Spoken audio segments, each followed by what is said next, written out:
तो dear students, last class के अंदर हम हाइब्रिडेशन के बारे में डिस्कस कर रहे थे। मैंने बता दिया था किसी भी मॉलिक्यूल के आप हाइब्रिडेशन कैसे निकालेंगे और हाइब्रिडेशन की हेल्प से हम आसानी से किसी मॉलिक्यूल का डायग्राम या स्ट्रक्चर पता कर सकते हैं।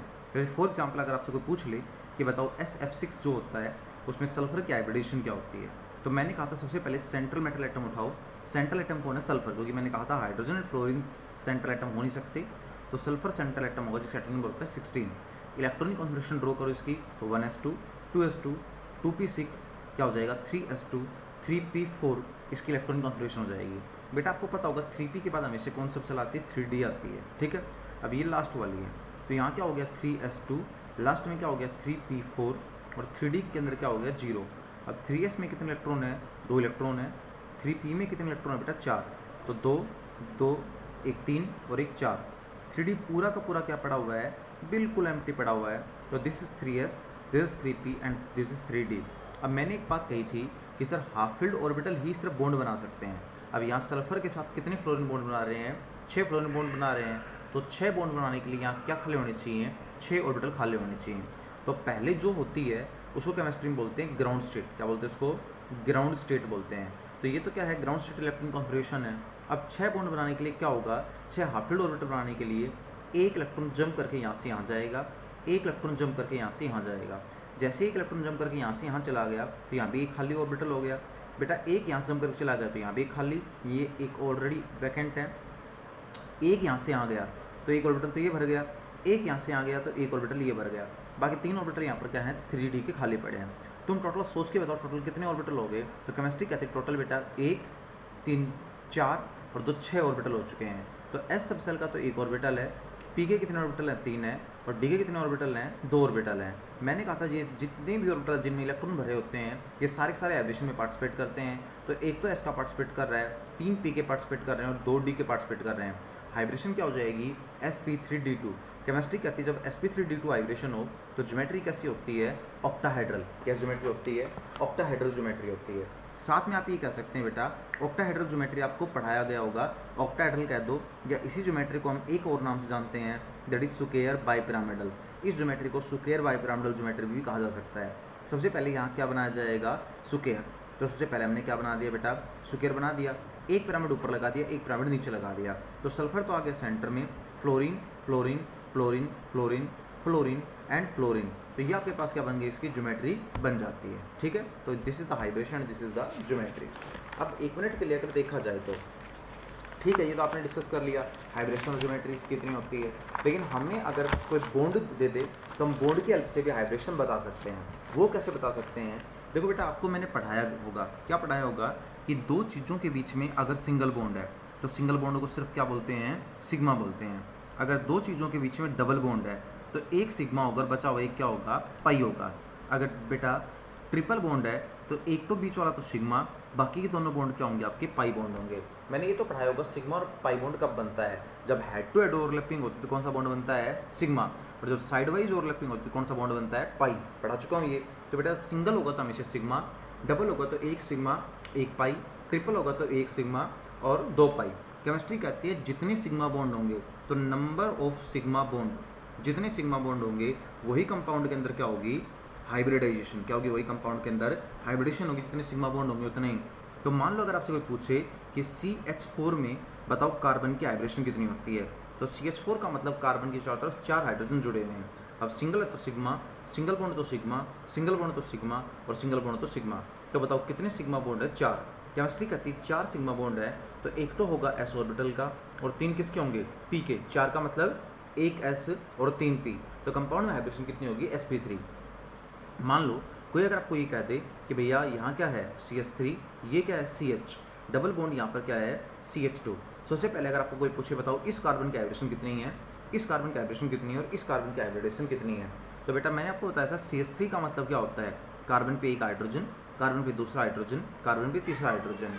Sir sigma sigma sigma sigma, सारे सिंगल बॉन्ड्स को सिग्मा बॉन्ड बोलते हैं। तो बताओ टोटल कितने सिग्मा बॉन्ड हैं? 4। केमिस्ट्री कहती है 4 सिग्मा बॉन्ड है तो हाइब्रिडेशन कितनी होगी? sp3 हाइब्रिडेशन होगी। यहाँ पर चेक करो बेटा, फिर आपके पास एक हाइड्रोजन लगा हुआ है तो सिंगल बॉन्ड है तो सिग्मा, सिंगल बॉन्ड है तो सिग्मा, डबल है तो एक सिग्मा और एक क्या कहलाएगा? पाई। टोटल कितने सिग्मा बॉन्ड हो गए? 3। केमिस्ट्री कहती है 3 सिग्मा बॉन्ड हो तो एक s का और 2 pk तो वाइब्रेशन कितनी होगी, sp2 वाइब्रेशन होगी। यहाँ भी देख लो 2 हाइड्रोजन लगे हुए हैं, ठीक है, एक सिग्मा एक सिग्मा एक सिग्मा एक पाई, तो केमिस्ट्री में कहते हैं 3 सिग्मा बॉन्ड है तो वाइब्रेशन कितनी होगी, 3 का मतलब 1 sp और 2 p पे, तो वाइब्रेशन कितनी होगी, sp2 वाइब्रेशन होगी। तो इस कार्बन की sp3, इसकी sp2 और इसकी कितनी वाइब्रेशन होगी, sp वाइब्रेशन होगी। तो मान लो 1 मिनट के लिए मैं अगर आपसे पूछूं कि बताओ ये जो कंपाउंड होता है इसका पहले तो नाम क्या होता है, तो केमिस्ट्री में बेटा इसको अगर मैं कंडेंस लिख करके लिखूँ तो 3 तो कार्बन और 2 ऑक्सीजन है। केमिस्ट्री में इसको बोलते हैं कार्बन सब ऑक्साइड, क्या बोलते हैं इसको, केमिस्ट्री में बोलते हैं कार्बन सब ऑक्साइड बोलते हैं। आपको बताना ही है कि जो हमारा कार्बन सब ऑक्साइड होता है इसमें पर्टिकुलर 3 कार्बन है, तीनों कार्बन की वाइब्रेशन कितनी होगी। तो मैंने कहा था डबल हो तो 1 सिग्मा 1 पाई, डबल हो तो 1 सिग्मा 1 पाई, टोटल कितने सिग्मा बॉन्ड है, कह सकते हैं 2 सिग्मा बॉन्ड है। 2 सिग्मा हो तो 1 s का उत्तर 1 p का, वाइब्रेशन कितनी हो जाएगी, sp। यहाँ पर भी 2 सिग्मा बॉन्ड है, फिर वाइब्रेशन कितनी हो जाएगी, sp। यहाँ पर भी 2 सिग्मा बॉन्ड है, फिर वाइब्रेशन कितनी हो जाएगी, sp। यहाँ तो तीनों कार्बन की वाइब्रेशन कितनी परसेंट होगी, sp वाइब्रेशन परसेंट होगी। तो आप क्या कर सकते हैं, आप बॉन्ड देखकर कितने सिग्मा बॉन्ड है हाइब्रेशन का आइडिया लगा सकते हैं। चलो, तो एक तो आप हाइब्रेशन वो तरीका है ऑर्बिटल वाला, ठीक है, जिसमें हाइब्रेशन इलेक्ट्रॉन कॉन्फिगरेशन लिख कर देख सकते हैं। एक बेटा सिग्मा बॉन्ड कितने हैं एक एटम के चारों तरफ, तो इस एटम के चारों तरफ कितने हैं वो इसके वाइब्रेशन, इस एटम के चारों तरफ कितने सिग्मा बॉन्ड है वो इसके वाइब्रेशन देख के पता लगा सकते हैं। एक और तरीका होता है वाइब्रेशन निकालने का। कोई अगर पूछे सर एक और तरीका क्या होगा, तो सबसे पहले वैलेंस इलेक्ट्रॉन निकालो। क्या करो, वैलेंस इलेक्ट्रॉन निकालो पूरे मॉलिक्यूल में, ठीक है, वैलेंस इलेक्ट्रॉन ऑफ मॉलिक्यूल। और साथ में याद रखना प्लस माइनस क्या कर देना, चार्ज। प्लस माइनस का मतलब अगर माइनस का चार्ज हो तो प्लस कर देना और प्लस का चार्ज हो तो माइनस कर देना।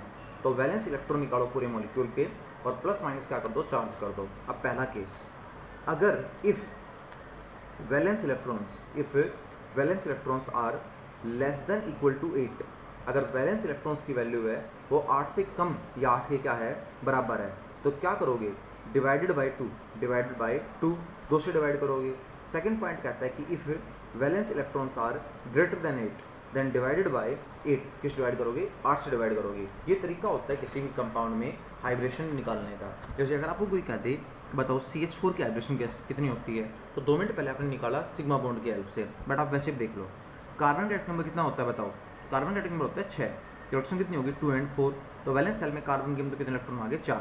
एक हाइड्रोजन का एटम नंबर कितना होता है 1, तो वैलेंस सेल में 1 इलेक्ट्रॉन, तो 4 के वैलेंस सेल में कितने इलेक्ट्रॉन आ जाएंगे 4, 4 कितने इलेक्ट्रॉन हो गए 8। मैंने कहा था अगर वैलेंस इलेक्ट्रॉन 8 या 8 से कम हो, देखो ध्यान से, 8 या फिर 8 से लेस देन हो, तो किससे डिवाइड करोगे, 2 से डिवाइड करोगे, तो कर दो 2 से डिवाइड, 2 4 से कितना हो जाएगा 8, 4 आ गया। अब 4 का मतलब क्या होता है, S में तो 1 और P में कितने ऑर्बिटल होते हैं 3, तो वाइब्रेशन निकल के आएगी sp3। याद रखना S में तो 1 होता है, P में 3 ऑर्बिटल होते हैं, तो वाइब्रेशन क्या हो जाएगी 3 और 1 4, sp3 वाइब्रेशन हो जाएगी।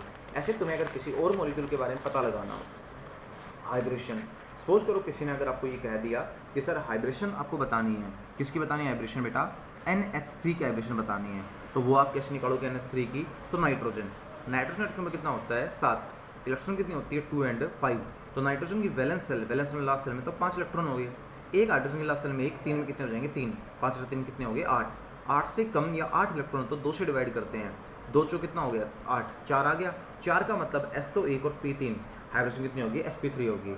चलो बताओ CO2 के अंदर कार्बन की हाइब्रेशन कितनी होगी, तो निकालो वैलेंस सेल के इलेक्ट्रॉन, एक कार्बन की वैलेंस सेल में कितने इलेक्ट्रॉन होते हैं 4। अब ऑक्सीजन का एटम नंबर होता है 8, इलेक्ट्रॉन होती है 2 and 6, तो कार्बन की ऑक्सीजन की वैलेंस सेल में 6 इलेक्ट्रॉन है, एक ऑक्सीजन में 6, 2 में कितने हो जाएंगे 12, 12 और 4 कितने हो गए 16 इलेक्ट्रॉन।